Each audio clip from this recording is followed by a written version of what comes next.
गोपालपुर के एक छोटे से गांव में रमेश अपने बीवी और बेटे के साथ रहता है। रमेश ज्यादा पढ़ा लिखा नहीं था, जिसके कारण उसके पास कोई अच्छी सी नौकरी नहीं है। परिवार का पेट पालने के लिए रमेश रिक्शा चलाया करता था।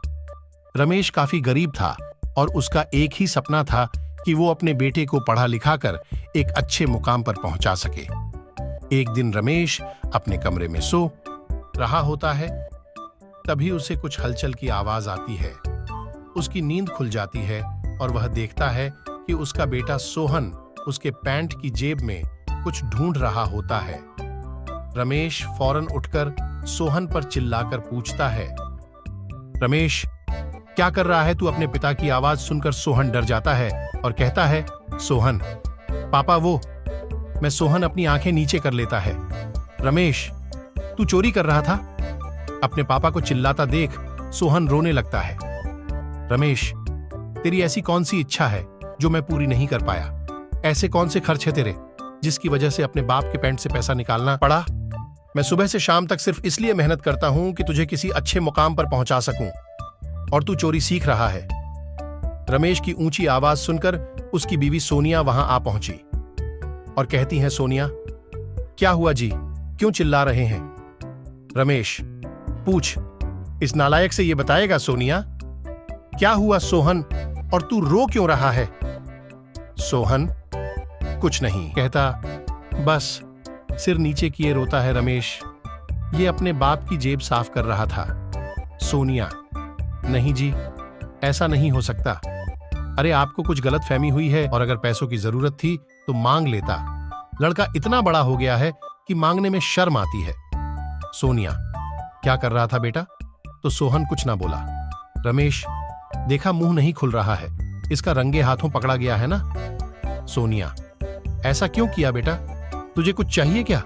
रमेश और प्यार से पूछो, आरती उतारो इसकी। ये कहकर रमेश वहां से चला जाता है और सोनिया सोहन से कहती है, सोनिया बेटा, क्यों चाहिए थे पैसे? सोहन, मैं अभी नहीं बता सकता सोनिया। अरे अपनी मां से क्या छुपाना, मैं हूं ना, मैं पैसे दे दूंगी तुझे। सोहन, नहीं मां, इस काम के लिए मैं आपसे या पापा से पैसे नहीं लेना चाहता। सोनिया, ऐसा क्या काम है? सोहन, मैं अभी नहीं बता सकता। यह कहने के बाद सोहन वहां से चला जाता है। उसे रोकने के लिए उसकी मां उसे आवाज लगाती है, पर सोहन नहीं रुकता। सोहन घर से निकल जाता है और चलते चलते सोच रहा होता है, क्या करूं? आखिर कहां से 500 रुपए का इंतजाम करूं? मेरे पास वक्त भी तो कम है। अगर आज शाम 5 बजे तक पैसे नहीं मिले तो सब बेकार हो जाएगा। कैसे भी करके आज शाम से पहले पैसे का इंतजाम करना पड़ेगा। सोहन अपनी सोच में खोया होता है। तभी उसका दोस्त हरीश उसे आवाज देकर बुलाता है, हरीश, सोहन तू यहां क्या कर रहा?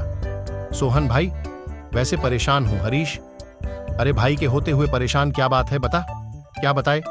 परेशानी दूर कर देगा। दूर तो नहीं कर पाऊंगा, पर दूर करने का रास्ता बता सकता हूं। सोहन, मुझे आज शाम से पहले 500 रुपए चाहिए और मुझे 500 रुपए कमाने हैं।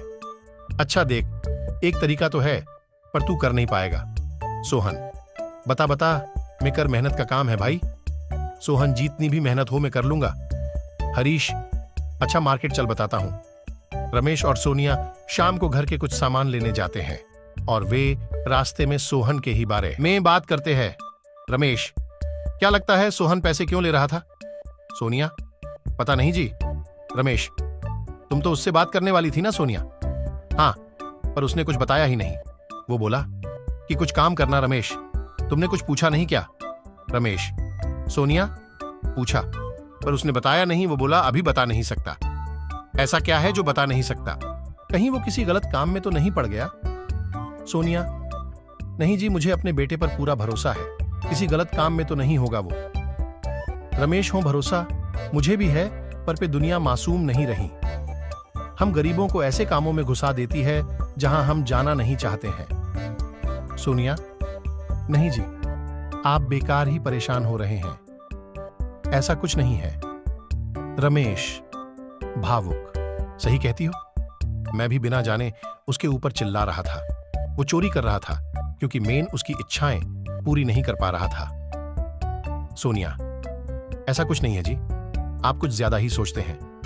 वो दोनों आगे चलते हैं कि रमेश अचानक रुक जाता है। उसे देख सोनिया भी रुक जाती है और पूछती है, मोनिया, अरे क्या हुआ, क्यों रुक गए, हुआ क्यों? रमेश, वो देखो सोनिया देखती है तो चौंक जाती है, क्योंकि सोहन फैक्ट्री से भरे हुए बोरे ट्रक में चढ़ा रहा होता है। ये देखकर रमेश रोने लगता है और वह वहां से चले जाता है। सोनिया भी उसके पीछे चली जाती है। सोनिया, रुकिए जी रमेश, भावुक, इससे अच्छा कि मैं उसे पैसे निकालने देता। सोनिया, जब वो घर आएगा तो उससे बात करेंगे ना? रमेश, भावुक, क्या बात करेंगे? ये पूछेगी कि वह काम क्यों कर रहा है, क्योंकि उसका बाप उसकी जरूरत पूरी नहीं कर पाता। सोनिया, ऐसा नहीं है जी। सोनिया रमेश को समझाने की कोशिश करती है, वो एक नहीं सुनता। वह घर चले जाता है। रात का वक्त है। रमेश और सोनिया सोहन का इंतजार कर रहे होते हैं। रमेश, ये लड़का अभी तक आया क्यों नहीं? सोनिया चौंक जाते हैं। सोहन के हाथ में एक केक होता है और वह कहता है, सोहन, याद है मैंने आपसे पूछा था कि आपका जन्मदिन कब है? तो आपने कहा था कि हमारा जन्मदिन 1 सितंबर को आता है और आज 1 सितंबर है, और मैंने आपको वादा किया था कि मैं आपका जन्मदिन मनाऊंगा। ये सुनकर रमेश सोहन को गले से लगा लेता है। रमेश, तू हमारे लिए ये सब कर रहा और मैं तुम्हारे ऊपर इतना चिल्लाया, मुझे माफ कर दे बेटा। मोहन, अरे पापा, ऐसा कुछ मत कहिए। चलिए कि वे केक काटते हैं। और उसका पूरा परिवार मिलकर केक काटता है और खूब मस्ती करते हैं।